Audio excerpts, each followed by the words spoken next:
Hi, everybody. This is Maggie Barr with SLV News and Events.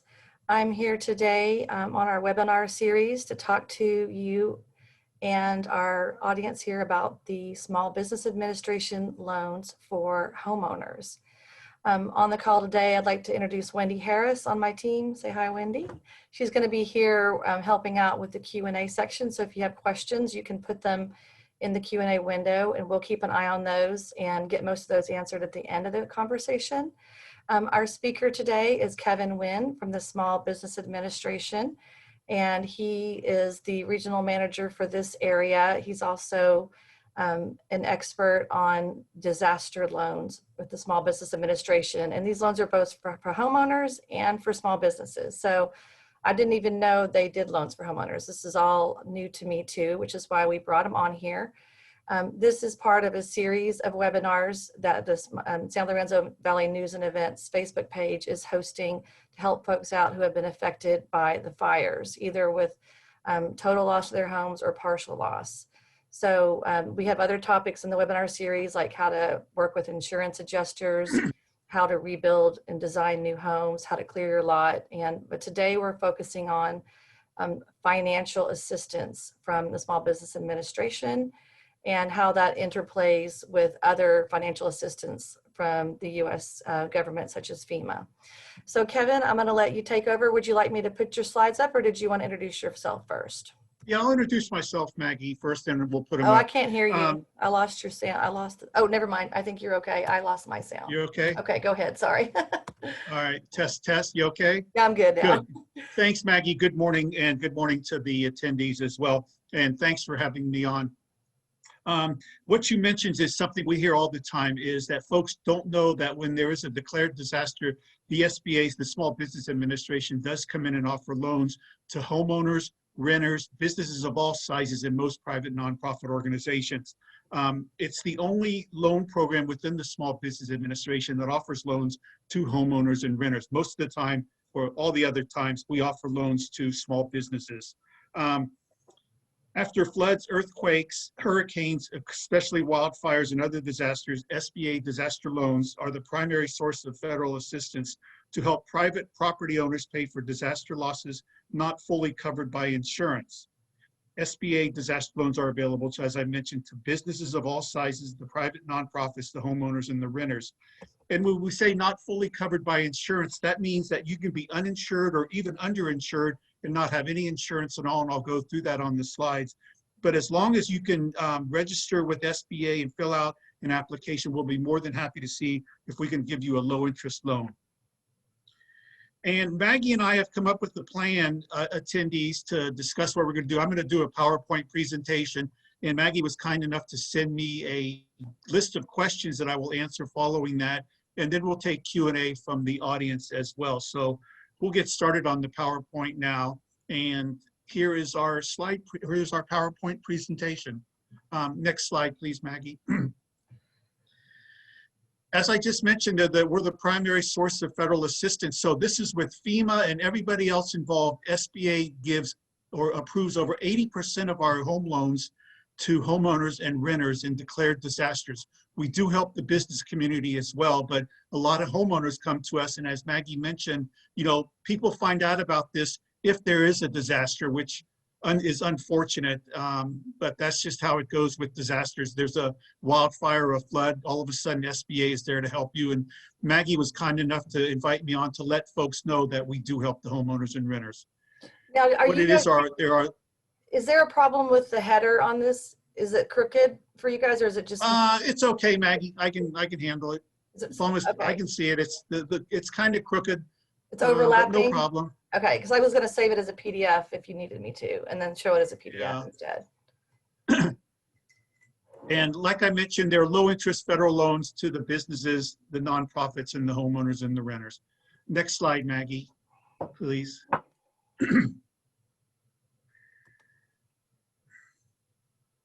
So what happens when there is a wildfire or any other kind of disaster? What you're seeing on the screen now is a tornado.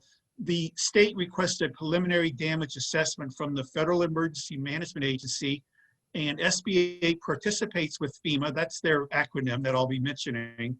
The state, tribal, it's hit any of the reservations in the state, and local agencies to assess the damage. We want the local agencies to come along because they're the ones that know the communities where the damage has occurred and where we can find out the most damage so that they can be declared for a presidential disaster declaration, which brings in the Federal Emergency Management Agency and grants. Next slide, please, Maggie. So there's also something that the SBA does all by ourselves, and those are called SBA agency declarations. And those are called survey assessments. And that's when the state or the tribals community request SBA only to come out and conduct what we call a survey of what other damage occurred. I'll go into this later, but our criteria is much more lower than what FEMA does when it's a presidential disaster declaration. FEMA, of course, will not participate in this. This is SBA only. Next slide, please. In any disaster, in a presidential disaster declaration, there's other federal agencies besides SBA and FEMA. We have, like, EPA is definitely involved in this one. Down in Santa Cruz, there's a lot of, when a house burns down, there's a lot of toxic liquids and other things, asbestos, that are in communities. And that's when EPA comes in. Generally, HUD, Housing and Urban Development, is involved with this. HHS, Housing and Health Services, Health and Human Services, excuse me, is also involved. So a lot of the federal agencies come in. FEMA is like the umbrella agency where they'll dictate or help guide agencies to particular areas that need the assistance, which is they're the coordinating agency. The individual assistance, they provide aid for temporary housing, emergency needs and necessary expenses. Public assistance is for the infrastructure. That's for like roads, culverts, things like that that have been damaged in the disaster. Maybe some of the burned out trees and power poles have gone across roads. Oh, I think we might have lost him there. I'm thinking about the water in Boulder Creek. That's the public assistance we're probably getting help with. Are you there, Kevin? We lost you. Yes. We just lost you. You just froze up for just a minute. Sorry. Okay. Go ahead. Public assistance. Okay. Yeah. Next slide, please. Okay. And the president declares these declarations. The state, after they determine that there's been enough damage, will then make a request to the president if they will ask for the individual assistance program. When that happens, SBA's disaster loan program is activated for the businesses of all sizes, the nonprofits, the homeowners, and the renters. The individual assistance declaration is where FEMA gets involved, the FEMA grant program, which are grants, of course, that do not need to be repaid by individuals that receive them. Next slide, please. And as I mentioned, for those administrative or agency declarations, those are for the smaller ones. An SBA's administrator can declare an SBA administrative agency declaration. We just have the governor of the state will then ask the SBA administrator to declare it. This also activates SBA's physical and economic injury disaster loan programs, which are very, very similar to when they're activated in a presidential disaster declaration. Next slide, please. The administrative disaster declaration, as I mentioned earlier, the criteria is a lot more lenient. We're only looking for 25 damaged homes and or businesses that were surveyed that sustained at least 40% uninsured property damage for each declared county. So that's a lot less than what FEMA is looking for in a presidential declaration. When it's a presidential declaration, as I mentioned, the entirety of the federal government's resources come into a declared disaster area. So they're looking for a lot more damages. I don't know those numbers. It's a well-kept secret, but they're looking for many, many more than 25, I can assure you of that. So when folks have a disaster declaration that's a little bit smaller, they can come to SBA, and 99.99% of the time, we're going to approve that declaration. Next slide, please.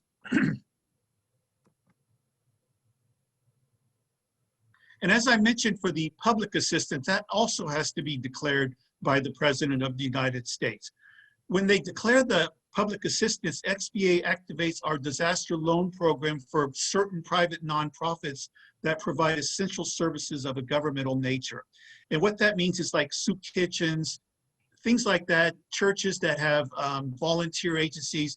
SBA can make low interest private nonprofit loans to them as well. FEMA is also involved in that. But for the public assistance, as I mentioned, it's mostly for the infrastructure and to get the area cleared so that the normal flow of business traffic and homeowners can get around town or the community. Next slide, please. There's a couple differences in the presidential and agency declarations. In a presidential declaration, physical and economic injury losses are available in primary counties. Now, the primary county, as you can see on the screen, is the green. So SBA disaster loans are only available in the contiguous counties or the counties that abut that primary county in presidential disaster declarations. FEMA, the Federal Emergency Management Agency, does not offer physical disaster loans or any kind of individual assistance to contiguous counties. Therefore, SBA cannot offer their physical disaster loan program to those contiguous counties. But we do offer the economic injury, and those are, as I'll explain later in the program, Maggie, economic injury is for you if you didn't have any physical damages, but you are starting to see a loss in revenue, and they're working capital loans, and I'll go into that later. Now, for the agency declaration, SBA disaster loans, since FEMA is not involved, we offer physical and economic injury losses in both the primary and the contiguous. So you can see the green all the way around underneath the SBA side of that, all are eligible for the physical and economic injury disaster loan program. Next slide, please. And as I mentioned, there's physical damage and economic are available in the individual and the administrative agency declarations. Economic injury loans, there's a variety of other declarations that SBA offers. A governor's certification is where 5 or more businesses have certified that they have lost revenue due to like a bridge being down or a road closure, and the business community is starting to suffer. SBA only would look at 5 businesses certified on worksheets, and we would declare an economic injury disaster loan declaration after the governor sends that up to the SBA administrator. A Secretary of Agricultural declaration is where for droughts and forest infestations of barking beetles in the trees, something like that, where the community is starting to suffer because the revenue of that community is starting to decrease because of the drought or because of the forest infestations. Maybe there's been a cold freeze. We get a lot of those as well. A Secretary of Commerce disaster declaration is for fisheries. That's where if the salmon aren't running. We've had a couple of those over there in Monterey where the salmon aren't running, and the fishermen are starting to see decreased revenue. They can come to SBA. A military reservist declaration is where the primary member of the business is called up to assist in the armed forces. And we could also make an economic injury disaster loan declaration for that particular business. Next slide, please. As I mentioned, when the governor certifies that at least 5 small businesses in that area have suffered substantial economic injury, they can apply with SBA. The Secretary of Agriculture is for the specific primary and contiguous counties for those agricultural. Those, mostly the droughts. 95% of the Secretary of Agriculture, Maggie, are for drought declarations around the United States. Next slide, please. And the Secretary of Commerce are generally the fisheries declarations, and the military reservist, as I mentioned, is an active duty call up for the military for the owner of the small business may apply for that economic injury disaster loan. Next slide, please.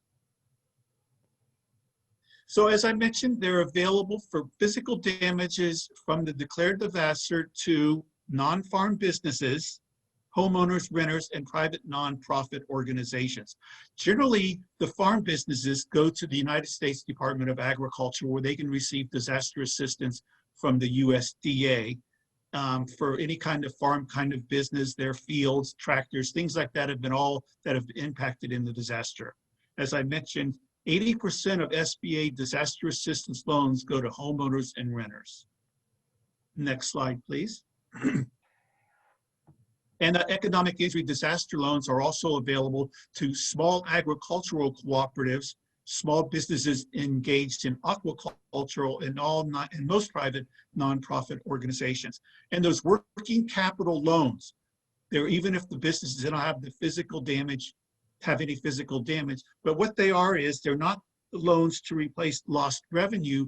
They're loans to meet the working capital needs, to keep the notes payable paid, to keep the employees employed, to keep that business functioning through the disaster recovery period.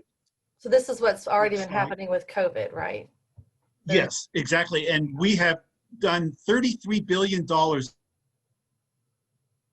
in loans to small businesses, Maggie, in California alone for the COVID-19. Wow. Just phenomenal. We also did that grant program as well. Yeah. Next slide, please. My husband's business got a COVID loan that really helped out a lot. So good. And Maggie, just to let you know, I'm not really focusing too much on that, but I did want to let people know in California, they still have until December 21st to apply for COVID-19 EIDL assistance. Okay. It's good. You know, it's 9 months, and I'll go over that in this thing, but that's good that he got a loan to help. Here's our loan limits, Maggie, for the business loans, for the businesses and private nonprofits. For the physical portion of it, it's $2 million. Those economic injury disaster loans, which we've been talking about, also $2 million, up to $2 million. Any combination of physical and economic injury, the maximum amount is $2 million. For the home loans, and these are for the primary residents, secondary homes aren't allowed in SBA disaster declarations, nor does FEMA also not cover primary or secondary homes as well.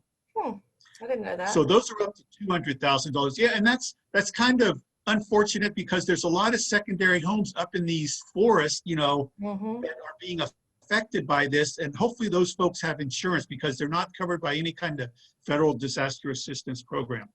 Oh, I didn't realize. Yeah. Okay. Yeah, the homeowners and renters can get up to $40,000 for the repair or replacement of their personal property. And we describe the personal property as anything that you can carry out of your house at the time, anytime. We also cover automobiles as well, Maggie, and they can get that low interest rate. If their automobile got burned up, they can also get a low interest rate. And you'll see the rates here coming up.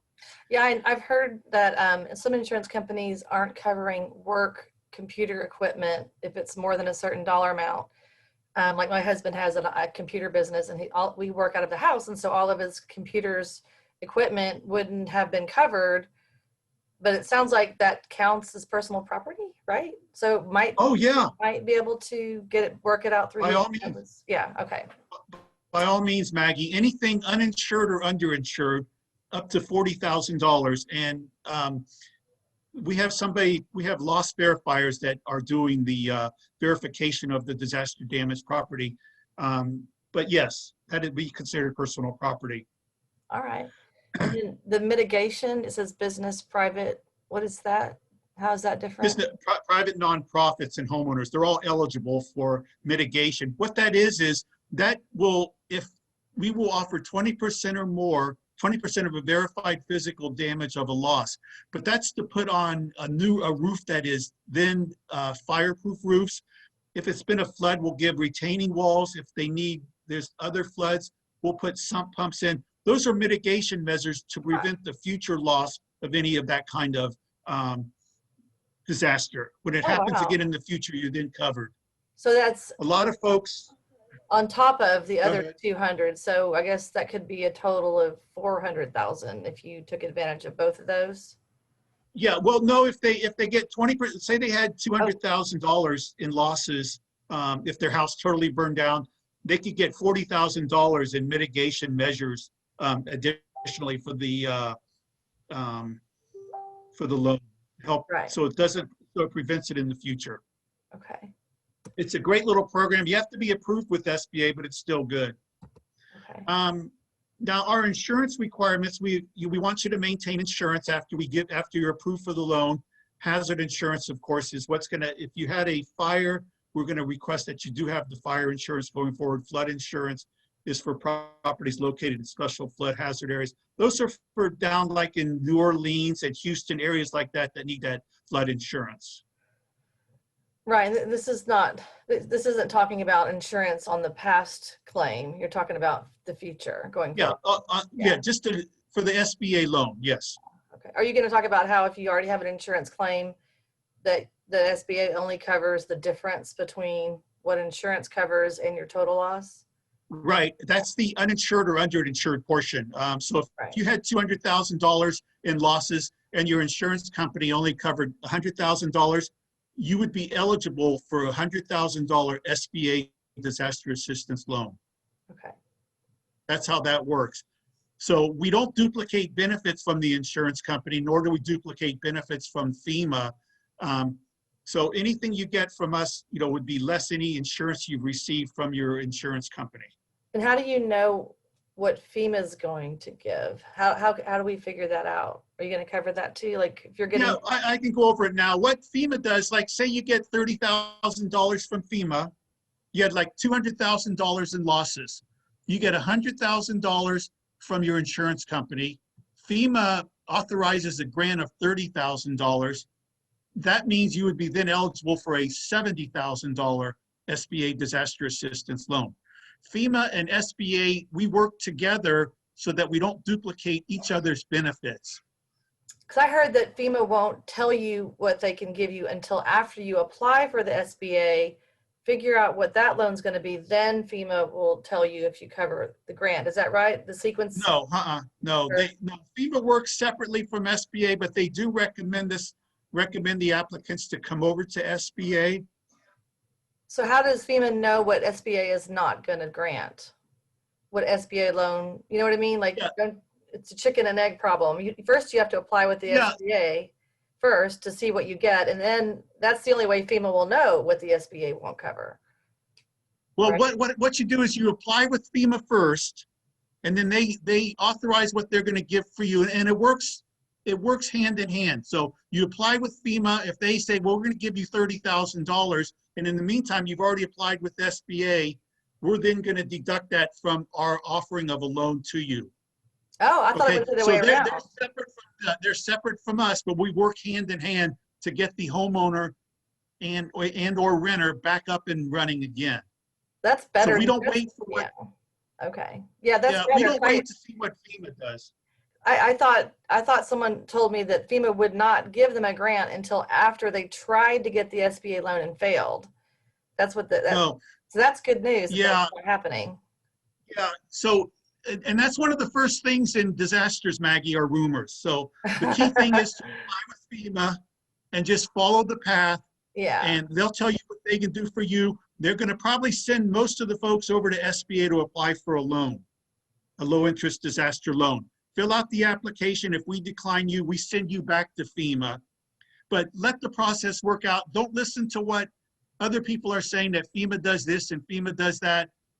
Talk to customer service reps with FEMA. Talk to customer service reps or people like me with SBA, and we can explain the process and encourage you what path to go on and where I would to go. much rather have free money from FEMA than have to take a loan out, right? So yeah, most people are going to. We recognize that. Yeah. Yeah, we recognize that, and in fact, I think FEMA is giving out in grants. Each year is different, but from up through just yesterday, it was $35,500, which would be a grant. Now, you're not going to get that much from FEMA. Very few people get that max grant. What FEMA says is the most people are going to get, the majority of people get is $4,000 to $6,000. But get whatever you can from FEMA in terms of a grant, because of course it doesn't have to be repaid. And SBA recognizes that folks want grants. We have no problem with that, but our loan levels are much higher than FEMA. We give $200,000, as I mentioned, for the primary residence. I'll show you the interest rates here later, but it's a program that works for the best interest of the homeowner or renter or business owner to get them back up and running again by working with both FEMA and SBA. Right. Okay. And if you have any questions, by all means, just keep asking them. It's no problem, Maggie. There's only 3 requirements. SBA recognizes that folks have been in a disaster. So the eligibility requirements are the damaged property must be in a declared county. Are you guys in Santa Cruz County, Maggie? Yep, Santa Cruz County. Okay, so you guys have been declared, so that's no problem there. The applicants must have a credit history acceptable to SBA. What that means is that we're a direct lender of the federal government. Therefore, our credit underwriting criteria is a lot more lenient. We don't go outside house. We do the loan in-house. We service the loan for the full 30 years. Our own loan officers do the underwriting criteria. So it's a lot easier because we recognize disaster applicants. It wasn't their fault that the disaster came and got them. Like I said, the credit history must be acceptable to SBA. It's to no other person. And repayment ability, that's the big thing, Maggie, is the repayment to repay the loan if they can show that. And we recognize that if they did lose their job in the disaster, that they're going to find likely employment within the next year. So we take that into consideration as well. We do everything we can to get them a loan, to get them through the disaster recovery period, to stay in the community, to stay employed within the community so the community doesn't shut down. Okay. Next slide, please. And as I mentioned, low interest rates, long terms, and you guys at Keller Williams are going to like the low interest rates, I'll tell you. And also, we also refinance some of the prior debts, which are the mortgages, to help them meet that repayment ability. If they have a high interest rate loan, we also can refinance as Ooh, that's well. really nice. That is a big problem for Yeah. a lot of people, is those darn mortgages. Yeah. Wait till you Great. see the rates that we're offering. Okay, next slide, please. And there they are. As of July 31st, the home rates are 1.1%. Businesses, 3%. Idles are the same. Economic injury disaster loans, 3%. And the nonprofits are 2.75%. The credit available elsewhere means that the SBA has determined through your own finances that you can recover on your own without taking a subsidized government loan. And most of our loans go at the low interest rate, so I won't even discuss that at all. The majority go at the low interest rates. But the 1.1% is great to take a mortgage, Maggie, you know, that was at 3.5%, Yeah, bring it down to 1.1%. that helps a lot. Yeah, and there's what I was talking about, refinancing of the existing debt for Does that substantially also have a damaged. longer term, or do you refinance at the same 30-year rate that was the original mortgage? Same 30-year rate. Okay. They'll start the whole loan over again. Oh, I see. Okay. And then, the liens are for home loans, as I mentioned, and business loans are also eligible to get refinanced as well. Federal loans are not eligible, so you can't bring your student loans in or any other kind of federal loan that you may have taken out. Next slide, What please. about what about car loans? I mean, does that not? Yeah, car loan, automobile loans at 1.1%. Yeah. And one of the good things also, Maggie, is that SBA also has a deferral period of 5 months. So folks can start the rebuilding of their home and business without having to worry about a loan payment right away. And if they need any longer, they can get up to a year deferral on these loans. Like, as you know, you mentioned that your husband had got an economic injury disaster loan. That was a 1-year deferral, as you probably are aware, for those for the COVID-19. So they can do that as well with these loans. Does that hurt? Is the deferral going to hurt your credit? Because I know mortgage deferrals hurt your credit. No, I didn't know that. And I've never heard that, but no, it does not hurt your credit at all. Good. All right. And next slide, there we are. Collateral requirements. We don't deny loans if people do not have collateral, but if they do have collateral, we require them to pledge it. And the collateral requirements start, Maggie, at $25,000. And SBA, like I mentioned, will not decline a loan for lack of collateral, but requires collateral that is available. As you know, most renters, you know, if they get a $40,000 loan and they don't have a lot of collateral, they have, you know, some furniture in there, we're not going to really take that. We're just going to trust them that they're going to pay it back. So like I said, we bend over backwards for disaster applicants to get them back on the road to recovery. Okay. Next slide. Okay, and then it's real easy to apply online at the SBA Disaster Assistance Portal. Also there you can check your application status, and as I mentioned, the eligible disaster areas there. And next slide. And so that people have 60 days. So this started August 21st was when this was declared. So they have until October 21st. I've heard that they're probably going to extend the deadline because they brought in additional counties, as you're well aware. They just brought in Santa Clara a couple days ago. Santa Clara County was just declared for this disaster as well. They've brought in Butte County also. So they have 60 days, but like I said, the October 21st deadline will probably be extended. We encourage people to apply right away. It's the quicker you can get in, the quicker we can approve the loan.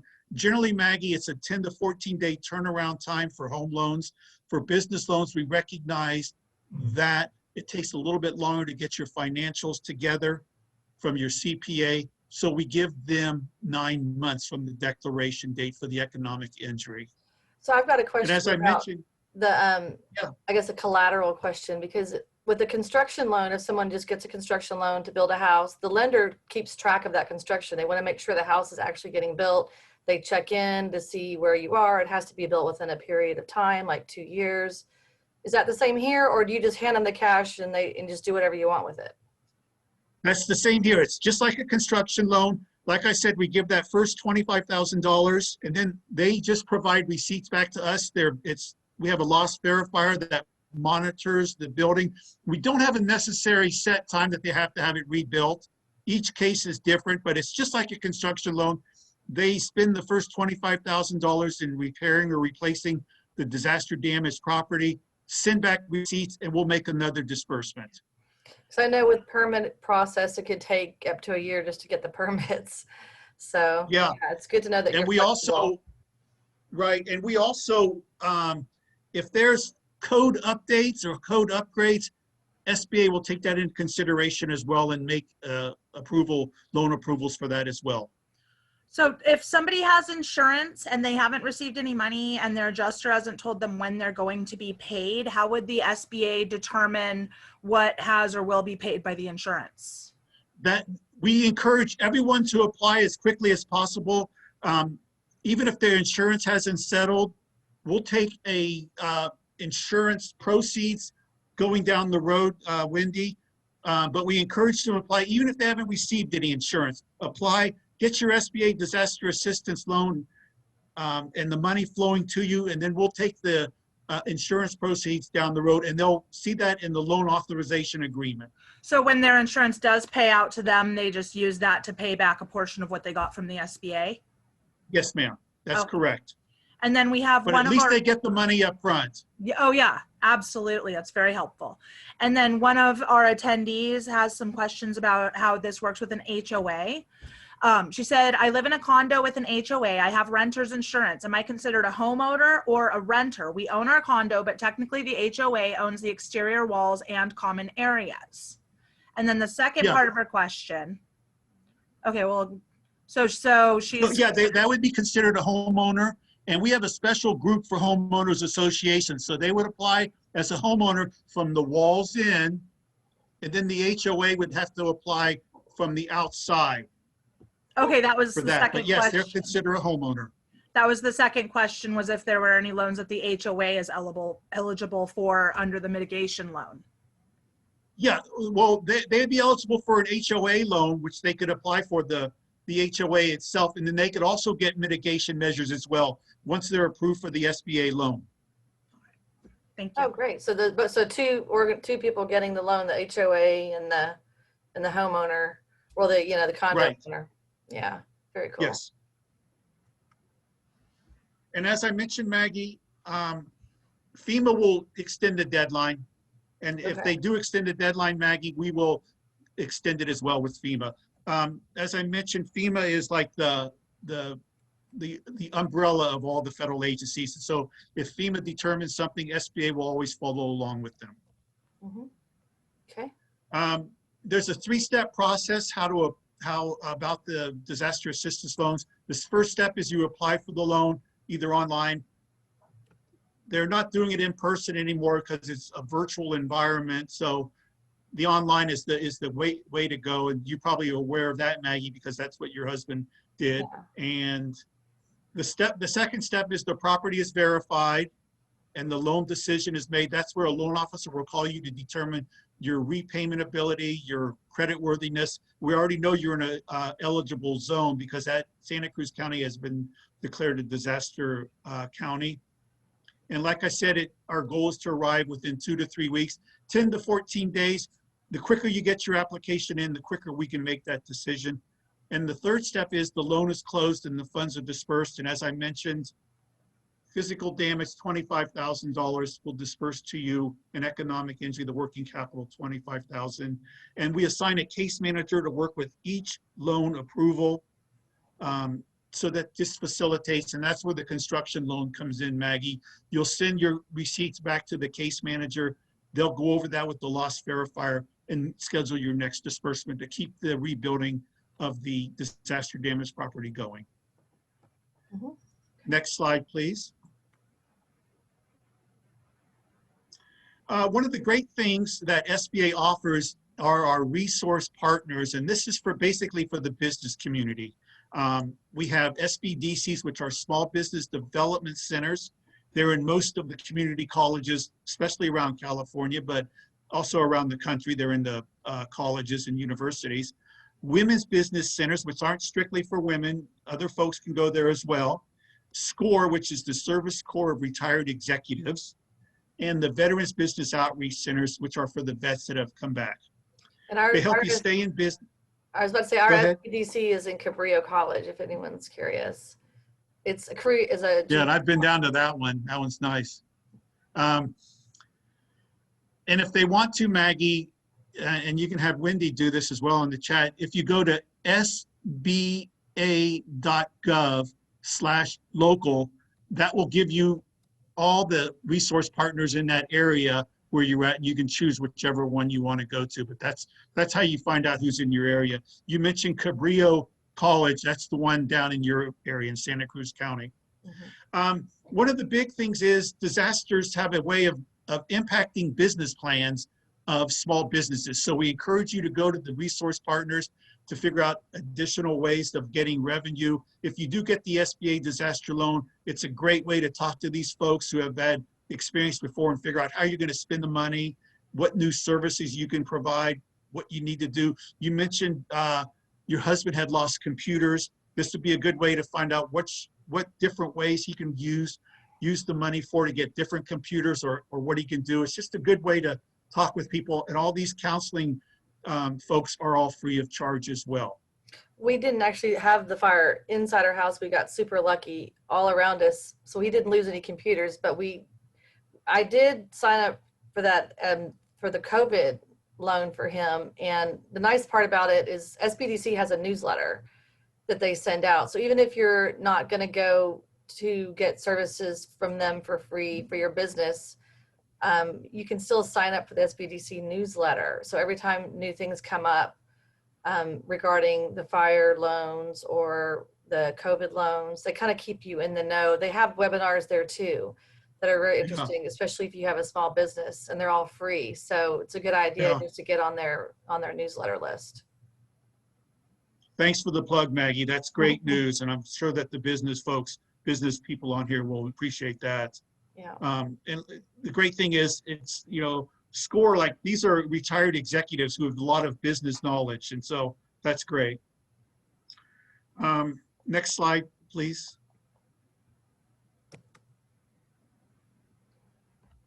And here's how you can get in touch with us, 800-659-2955. As I mentioned earlier, and Wendy put on the screen, sba.gov/disaster will take you to a lot of our places on the website, and you can also get these numbers there.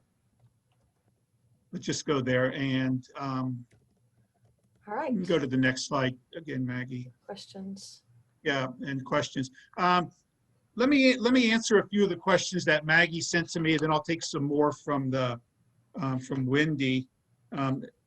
As I mentioned, the homeowners up to $200,000. The property damage for business is $2 million. That's machinery, equipment, inventory, and real estate. The economic injury is for the working capital only. That means you didn't have any physical damage, but are suffering because of lost revenue because you're not getting any foot traffic in.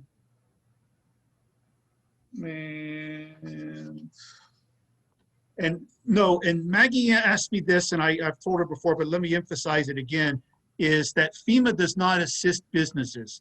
It's only the SBA that will help businesses in times of disaster. So we recommend that you do register with FEMA, Maggie, but it's not necessary. But if you do, and the reason is in case the state comes up with a grant program later on in the disaster or during the course of the recovery period, which takes 6 months to a year practically, they will have your name and the business address from FEMA. That's who they'll get it from, and they can then contact you if there's a grant program that has been set up. That's why we encourage businesses to register with FEMA, even though they're not required to.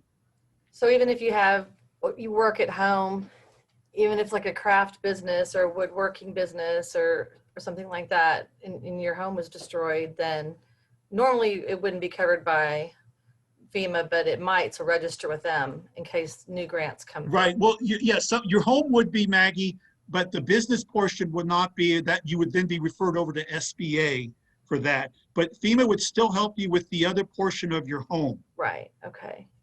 And then another question that I was going to ask, and then one of the attendees actually just asked too. A lot of people were evacuated from their home for anywhere from 10 days to 6 weeks who did not actually lose their homes. Are they eligible for a loan to help with the expenses that were incurred with having to be evacuated, or people who had smoke damage but did not actually have their home destroyed? Are they eligible?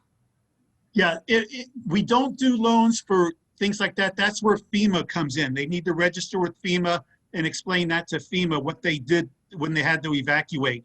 SBA, though, would provide a loan or offer a loan for the smoke damage, Wendy, of the home. Okay, but evacuations go to FEMA. They cover that. The first initial response is what FEMA's there for, and they can help with that. SBA would help with the smoke damage, though. Great. Okay, what about expenses related to not having potable water?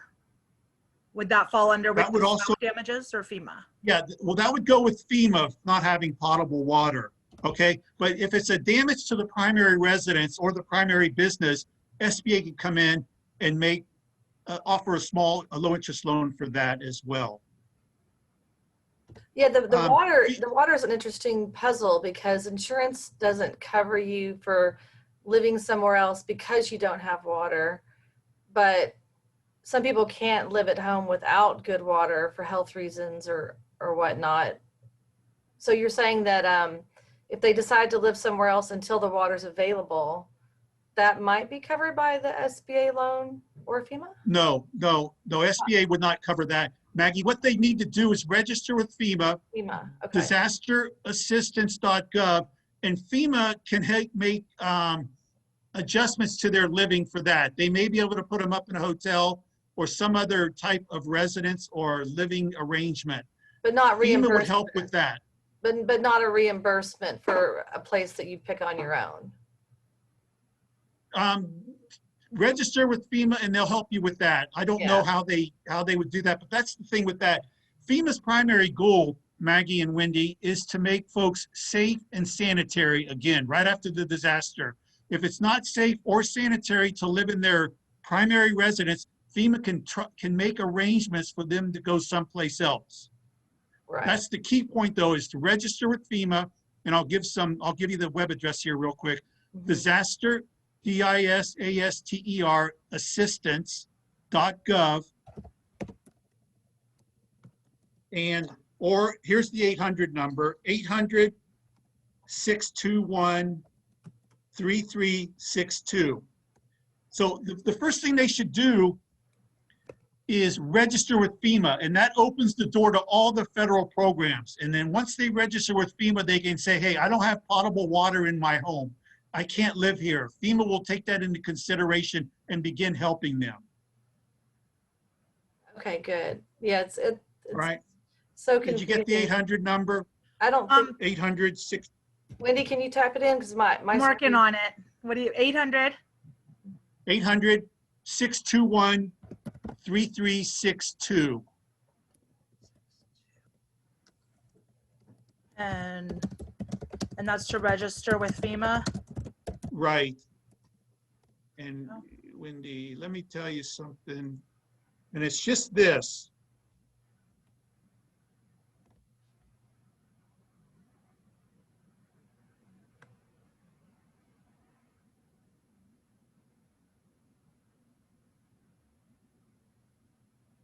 Okay, I just sent to you, Wendy, disasterassistance.gov. And I see up there you put FEMA disaster assistance, even though I see a little space, but if they just put disasterassistance.gov, that will get them there.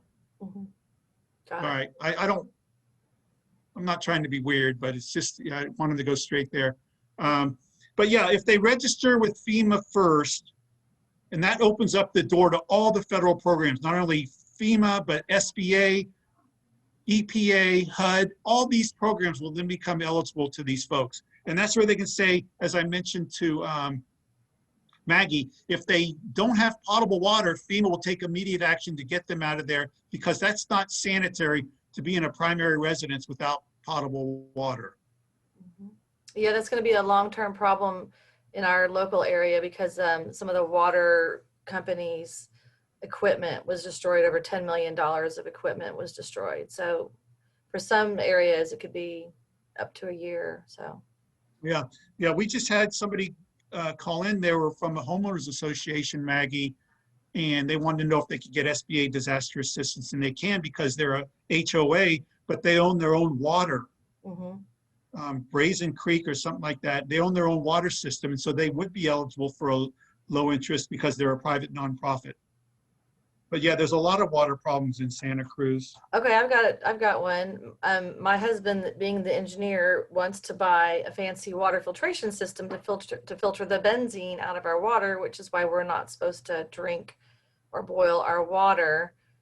And the water company is giving us free bottled water, but it could be a while. So could we use the loan to help with that? Or because it's clean, it's health and safety. So we should probably register with FEMA. I'm learning. FEMA may be able to get it for you give you some grant money for it. Yeah, so we should register with FEMA. And then FEMA right away. them Yeah, to they could pay. probably give you some grant money for it. That would be really cool because they're Yeah. expensive. I mean, they're up to $1,000 to get a home filtration system, but they do I would exist. register with FEMA today if you can, Maggie. Yeah, good idea. Thanks. All right, so do we have any other questions, or did you want to go over anything else? No, that's it. I went over your questions. I did the PowerPoint, and the plan was then I'll take questions from Wendy. So anything else, or anybody else have anything?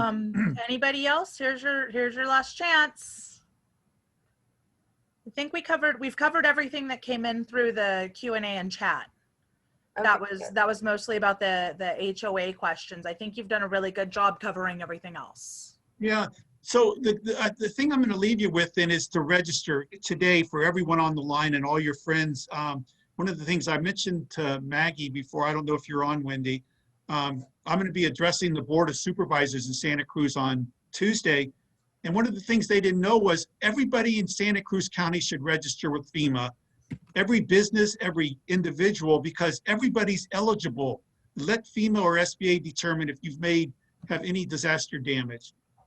And the folks at the Santa Cruz, the department heads weren't even aware of that. So they know that now. So I'm telling you guys, register, register, register, and then get involved, and you get grants, low interest loans. HUD will help, EPA will come out and help, anything like that.